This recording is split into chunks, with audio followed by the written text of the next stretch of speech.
Hello students. तो जैसा कि आप सभी लोगों का क्या है कि जो सीआरपीएफ आपका यानी कि आपका ट्रेड्समैन का एग्ज़ाम था, यानी सीआरपीएफ में आज ट्रेड्समैन का एग्ज़ाम था, वो आज का आपका 1 जुलाई से शुरू हुआ है। फर्स्ट शिफ्ट का एग्ज़ाम समाप्त हो चुका है। तो देखेंगे कि कौन कौन से क्वेश्चन आपके पूछे गए थे, जितने भी ऑलमोस्ट क्वेश्चन मिल पाए तो आप लोग यहाँ पर देख लेंगे कौन कौन से क्वेश्चन पूछे गए। पहला आपका क्वेश्चन था कि जो भाजा है, भाजा में रॉक कट गुफाओं की संख्या कितनी है। तो रॉक कट अगर गुफाओं की बात करें तो भाजा गुफाओं को दक्कन में सबसे पुराने बौद्ध रॉक कटों मठों में से एक रूप में माना जाता है और ये 2वीं शताब्दी ईस्वी सन का है। गुफाओं के इस समूह में 22 गुफाएं शामिल होती हैं, यानी कि 22 इसका राइट आंसर हो जाएगा। इसमें 22 गुफाएं शामिल हैं, जो कि भाजा के रॉक कट में गुफाओं की संख्या पूछी हुई थी, जो कि यहाँ पर राइट आपका हो जाएगा। नेक्स्ट आगे देखेंगे क्वेश्चन। नेक्स्ट एक क्वेश्चन आपका ये पूछा गया था कि जो स्तूप है, स्तूप की रचना में प्रदक्षिणा को क्या कहते हैं। यहाँ पर प्रदक्षिणा की बात की गई है, यानी कि जो स्तूप की रचना की जाती है उसमें आपका प्रदक्षिणा को क्या कहते हैं। तो जो इष्ट देव की मूर्ति होती है या कहीं कहीं देवायतन के चारों ओर वृत्ताकृत इस प्रकार घूमना जिसमें कि देव या मंदिर अपने दक्षिण भाग में रहे, आपका प्रदक्षिणा कहलाता है। यानी कि जो मंदिर के आसपास आपके घूमते हैं लोग, जिसमें कि मंदिर अपने से दक्षिण भाग में रहे, तो वो आपका प्रदक्षिणा कहलाता है। तो ये क्वेश्चन आपका पूछा गया था। नेक्स्ट आगे देखेंगे क्वेश्चन हम। लेकिन उससे पहले जिन लोगों ने अभी तक वीडियो को लाइक और चैनल को सब्सक्राइब नहीं किया हुआ है, तो सबसे पहले आपको वीडियो को लाइक कर लेना है, चैनल को सब्सक्राइब कर लेना है, क्योंकि यहाँ पर आपको हर एग्ज़ाम से रिलेटेड एनालिसिस मिलता रहता है।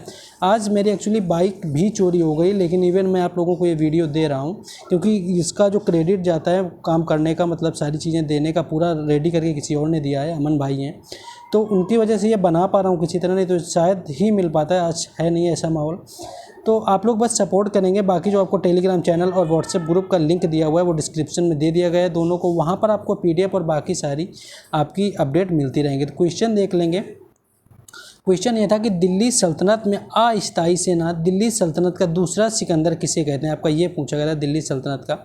तो अलाउद्दीन जो खिलजी था यहाँ पर राइट आंसर हो जाएगा, जो कि दिल्ली सल्तनत का द्वितीय सिकंदर कहा जाता है और वह प्रथम शासक था जिसने प्रथम बार स्थायी सेना गठित की हुई थी। तो स्थायी सेना अगर गठित करने वाला आपका शासक पूछा जाए तो सबसे पहले अलाउद्दीन खिलजी था।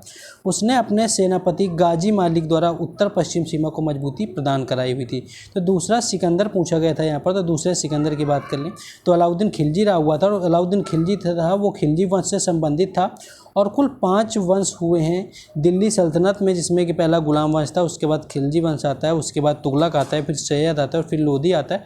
और लोधी वंश का जो अंतिम शासक इब्राहिम लोधी था, जिसे कि 1526 में बाबर ने हराकर मुगल साम्राज्य की नींव डाल दी थी। तो ये आपका क्वेश्चन यहाँ पर पूछा गया था। तो सारे डिटेल आपको यहाँ पर याद कर लेने हैं। नेक्स्ट हम लोग आगे बढ़ेंगे और क्वेश्चन को देखेंगे।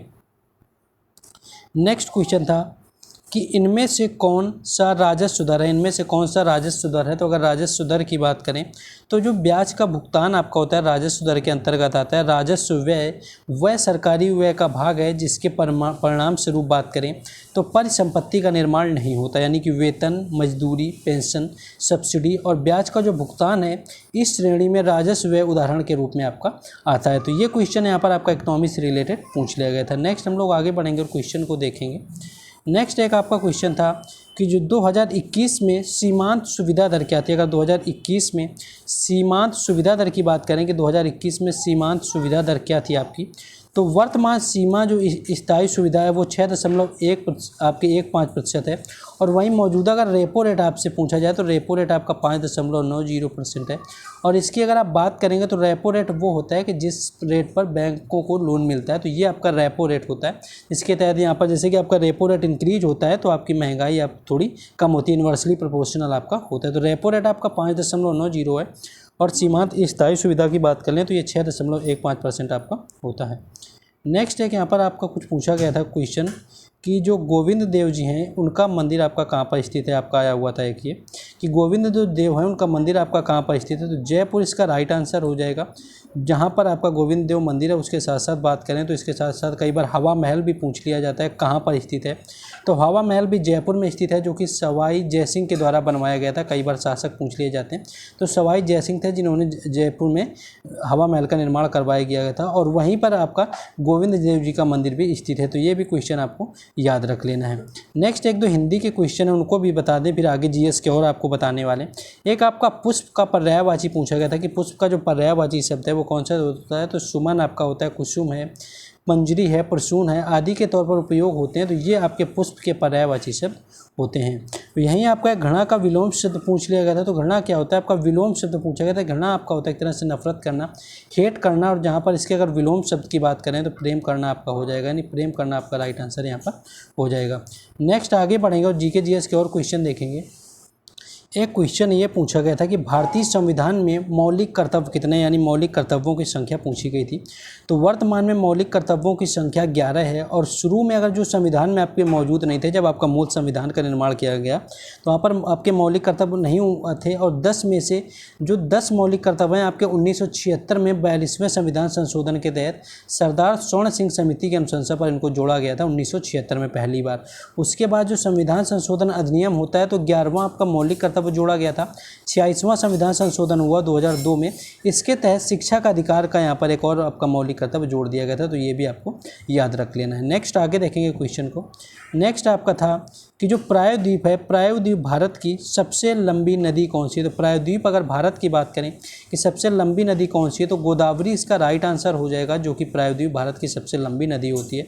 इसे दक्षिण गंगा भी कहा जाता है। साथ ही साथ बात करें तो यह जो नदी है महाराष्ट्र के नासिक जिले से होती हुई और महाराष्ट्र के बाद तेलंगाना और आंध्र प्रदेश से होती है, यानी कि महाराष्ट्र के बाद तेलंगाना और आंध्र प्रदेश से होती है। इसकी लंबाई की बात कर लें तो 1465 किलोमीटर यहाँ पर प्रायद्वीप भारत की आपकी नदी की लंबाई है। और इसकी और कुछ सहायक नदियाँ होती हैं जिनमें कि वर्धा होती है, इंद्रावती होता है, मानेर होता है। ये कुछ इसकी आपकी सहायक नदियाँ मानी जाती हैं। और भारत में जो ऐतिहासिक 2 नदियों के रूप में इन्हें जाना जाता है। तो ये क्वेश्चन आपका पूछा गया था। नेक्स्ट क्वेश्चन था कि निम्नलिखित में से किसे आत्महत्या की थैली कहा जाता है। तो आत्महत्या की थैली की बात करें तो लाइसोसोम यहाँ पर राइट आंसर हो जाएगा, जिसे कि आत्महत्या यानी कि कोशिका की आत्मघाती थैली कहा जाता है, क्योंकि वो कोशिका को खराब होने वाले पाचक एंजाइमों का स्राव करते हैं। तो यहाँ पर आत्महत्या की थैली पूछा गया था। तो जो है लाइसोसोम आपका राइट आंसर हो जाएगा। नेक्स्ट देखिए, तुगलक वंश का आपका पूछा गया था कि जो तुगलक वंश है उसकी अवधि कब से कब तक थी। तो 1320 से लेकर के 1413 या 1414 आप समझ सकते हैं, यानी कि 1320 से आपका शुरू होता है और ये 14 से लेकर 14 तक आपका चलता था तुगलक आपका वंश। गयासुद्दीन तुगलक जो था आपका, गयासुद्दीन तुगलक ने तुगलक वंश की स्थापना की हुई थी, जो कि शासक रहा हुआ था 1320 से लेकर के 1325 तक। मोहम्मद बिन तुगलक की बात करें तो 1325 से लेकर के 1351 तक सबसे ज़्यादा शासन किया मोहम्मद बिन तुगलक ने। उसके बाद फिरोज शाह तुगलक आता है और 1351 से लेकर के 1388 तक आपका सत्ता में रहा हुआ था।